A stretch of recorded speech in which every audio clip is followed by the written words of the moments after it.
paliwanagin kung ako pa rin ba ang iniibig mo. Aminado ko sa akin may pagkakamali sa inisip ko, kaya sana patawarin, nagawa kang palayain kahit di kong ginusto. Kaya matanong kita,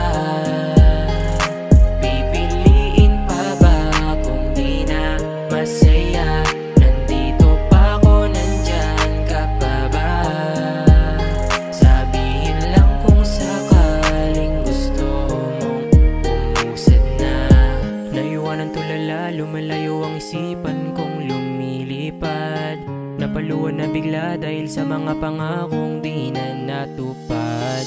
Pwede bang pag-usapan natin, kasi parang di ko kakayanin. Sa ibang uwi tuloy yung mga bagay na dati nakatagal na pinangarap natin.